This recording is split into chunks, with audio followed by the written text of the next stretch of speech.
Bonjour, c'est Florent de Pia Production. Je vais vous montrer comment utiliser les aides coup de pouce dans une simulation de rénovation énergétique et voir comment ils facilitent le financement de travaux pour des particuliers voulant réaliser une rénovation énergétique performante.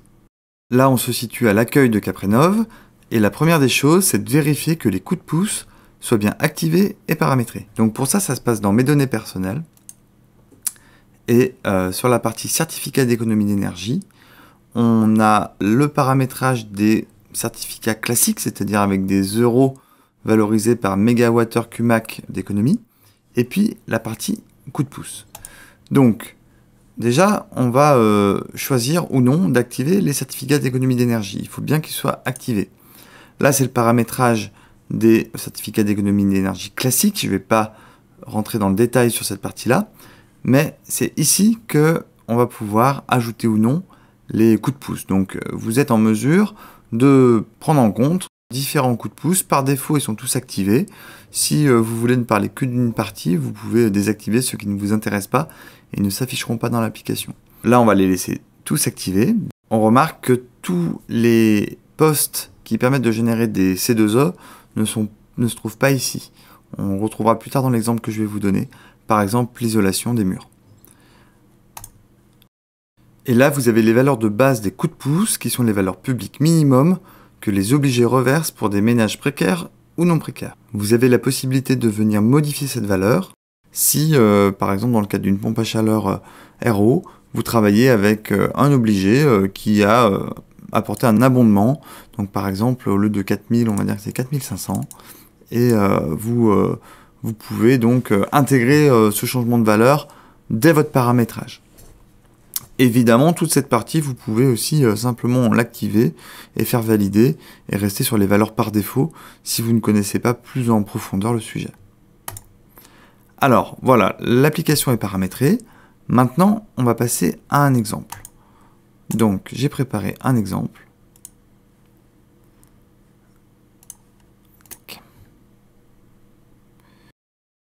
C'est une maison située dans la Loire, à Saint-Étienne, une maison de la fin des années 70, avec 14 kW de déperdition pour 120 mètres carrés habitables.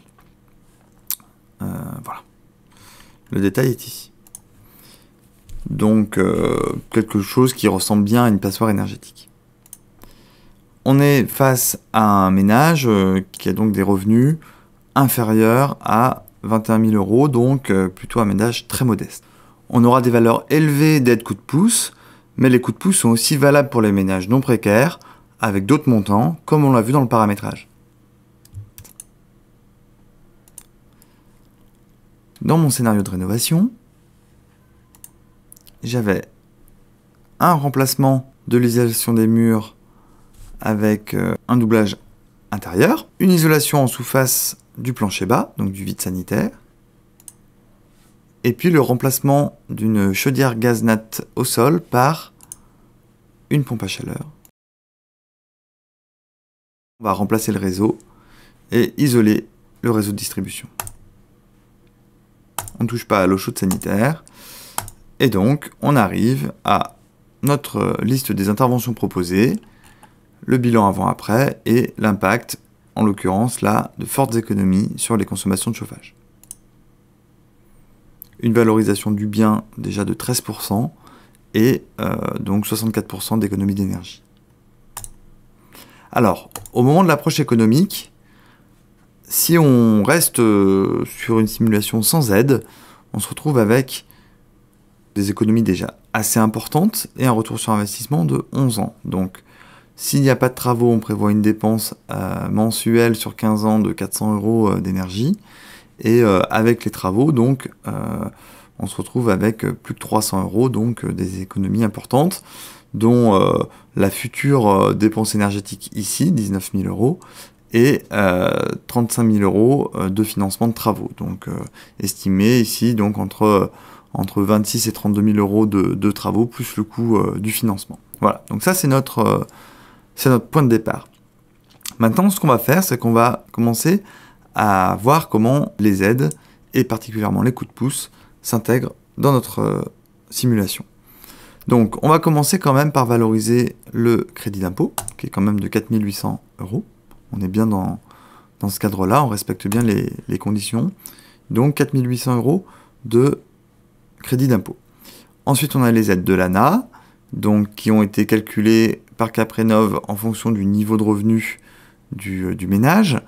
Et apparaissent ici les primes coup de pouce. Donc on retrouve bien le 4 500 que j'avais rentré tout à l'heure et que j'avais modifié, qui n'était pas donc 4 000 € mais 4 500.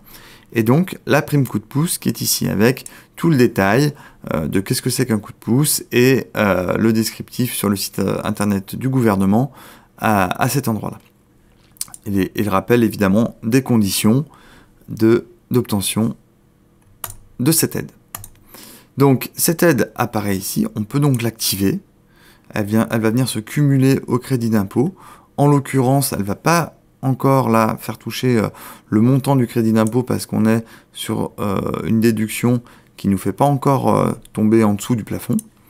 Et donc on a la prime pour la pompe à chaleur et la prime pour les planchers bas. Voilà. Donc, on se retrouve déjà avec près de 13 000 € d'aide, ce qui est tout à fait considérable. Et la page suivante, on va nous demander si on veut valoriser ou pas les C2E classiques, pour le coup, en surplus. Donc là, ça va être pour les aides, en l'occurrence, uniquement sur les murs. Alors attention, c'est pas indiqué, mais on le voit ici. Là, on n'a que 438 MWh CUMAC valorisés. Si j'avais pas pris en compte les planchers bas, on serait à 800 MWh. Donc on a bien géré le fait de ne pas cumuler les coups de pouce et les certificats d'économie d'énergie classiques. Donc je garde bien l'activation pour les coups de pouce de plancher bas et je vais aller chercher des certificats d'économie d'énergie classiques pour une somme conséquente de 2300 € supplémentaires. C'est passé un petit peu vite, mais au moment où j'ai activé, on m'a dit que la valorisation des C2E modifiait donc le montant du crédit d'impôt qui a été un petit peu diminué.